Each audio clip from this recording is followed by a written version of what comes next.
ചെറുപുഴ മണ്ഡലം കോൺഗ്രസ് കമ്മിറ്റിയുടെ നേതൃത്വത്തിൽ മുൻ പ്രധാനമന്ത്രി ജവഹർലാൽ നെഹ്റുവിന്റെ ചരമദിനത്തിൽ പുഷ്പാർച്ചനയും നെഹ്റു അനുസ്മരണ യോഗവും സംഘടിപ്പിച്ചു. ഈ വാർത്ത നിങ്ങൾക്കായി അവതരിപ്പിക്കുന്നത് diamond interior and Buildark Cherupuzha. Cherupuzha മണ്ഡലം കോൺഗ്രസ് കമ്മിറ്റിയുടെ നേതൃത്വത്തിൽ മുൻ പ്രധാനമന്ത്രി ജവഹർലാൽ നെഹ്റുവിന്റെ ചരമദിനത്തിൽ പുഷ്പാർച്ചനയും നെഹ്റു അനുസ്മരണ യോഗവും സംഘടിപ്പിച്ചു.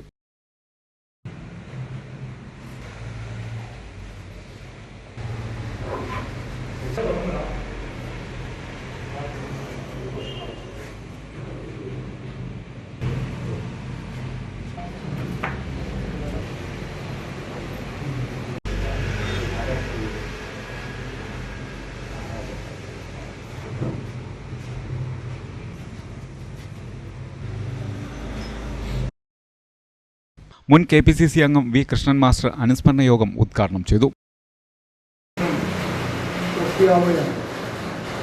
പക്ഷേ ഇന്ത്യ രാജ്യത്ത് ഏറെ പ്രാധാന്യത്തോടുകൂടി ചരിത്രപരമായി സ്വാധീനം ചെലുത്തിയിട്ടുള്ള ഒരു മഹാൻ ഗാന്ധിജി കഴിഞ്ഞാൽ നെഹ്റു മാത്രമാണ്.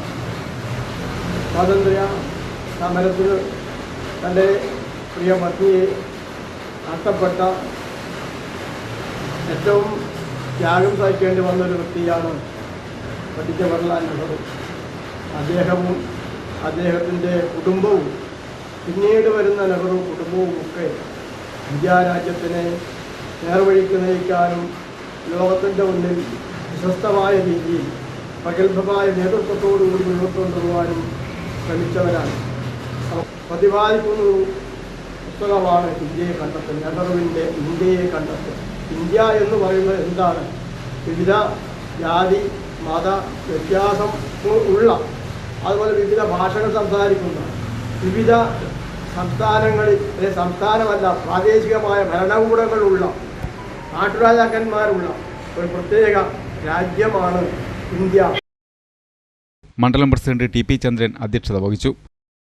ഇതുപോലെ ഇന്ത്യയുടെ രാഷ്ട്രശില്പി പണ്ഡിറ്റ് ജവഹർലാൽ നെഹ്റുവിൻ്റെ 61ാമത് ചരമദിനം ഇന്ന് രാജ്യമെമ്പാടും ആചരിക്കുകയാണ്. ഈ കാലഘട്ടത്തിൽ ഈ ആചരിക്കുന്ന ഇതിനൊരു സവിശേഷത കൂടിയുണ്ട് എന്ന് പറയുന്നതിൽ നിർവാഹമില്ല. നെഹ്റുവിനെയും ഗാന്ധിജിയെയും ഒക്കെ BJPയോടൊപ്പം CPMഉം നമസ്കരിക്കുന്ന കാഴ്ചയാണ് നാം കാണുന്നത്. ഗാന്ധിജിയുടെ സ്തൂപം പോലും സ്ഥാപിക്കാൻ പറ്റാത്ത ബൂർഷ്വാ തലത്തിലേക്ക് CPM ഉയർന്നു കഴിഞ്ഞു എന്ന് നമുക്ക് അനുഭവത്തിൽ അറിയാം. ബ്ലോക്ക് കോൺഗ്രസ് പ്രസിഡന്റ് മഹേഷ് കുന്നുമ്മൽ മുഖ്യപ്രഭാഷണം നടത്തി. DCC നിർവാഹക സമിതി അംഗം Alayil Balakrishnan, Salim Thekkattil, M Sajeevan, Kuttichan Thundiyil, Thomas Kaippananikkal, Bipin Raj, P Krishnankutty, P Mohanan, MV Anil Babu, Sukumaran Karala, Krishnan Pallikkara തുടങ്ങിയവർ പ്രസംഗിച്ചു. രാജ്യമെമ്പാടും നാം ആചരിച്ചു വരും.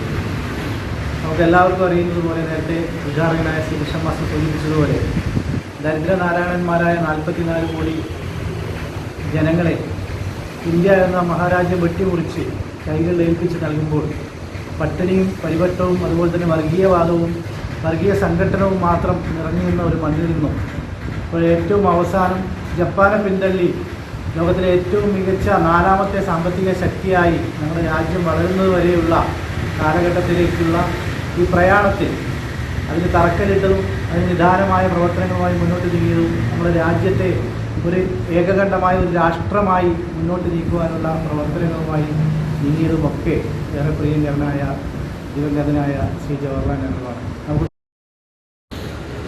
നമുക്ക് നമ്മുടെ പണ്ഡിറ്റ് ജവഹർലാൽ നെഹ്റു ചരമവാർഷികങ്ങളൊക്കെ തന്നെ ജനിച്ച ജന്മവാർഷികം നമ്മൾ കൊണ്ടാടുമെങ്കിലും ചരമവാർഷികം ഇങ്ങനെ ആചരിക്കുന്നത് അന്നൊക്കെ വളരെ കുറവാണ്. അദ്ദേഹം അറിയപ്പെടുന്നത് ആധുനിക ഭാരതത്തിൻ്റെ ശില്പി എന്നാണ്.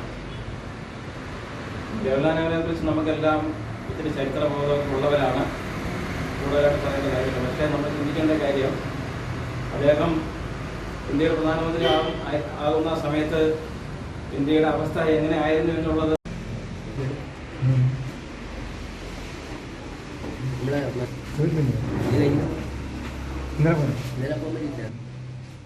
ഭക്ഷണമില്ലേ?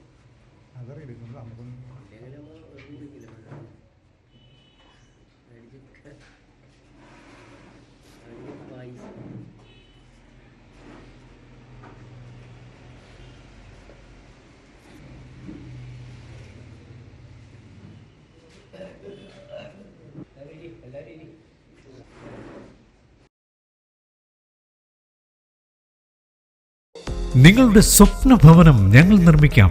മികച്ച നിലവാരത്തിൽ നിങ്ങളുടെ ബഡ്ജറ്റിനനുസരിച്ച് ഡയമണ്ട് ഇന്റീരിയർ ആൻഡ് ബിൽഡാർക്കിലൂടെ interior and exterior designing, construction, interior വർക്കുകൾ, പ്ലാൻ, എസ്റ്റിമേഷൻ, സൂപ്പർവിഷൻ, ഡോക്യുമെന്റേഷൻ, ആധുനിക നിർമ്മാണ രീതികളും വർഷങ്ങളുടെ പരിചയ സമ്പത്തും 100% വിശ്വസ്തയോടെ ചെയ്തു നൽകുന്നു. Diamond interior and Buildark, Cherupuzha. 9400557109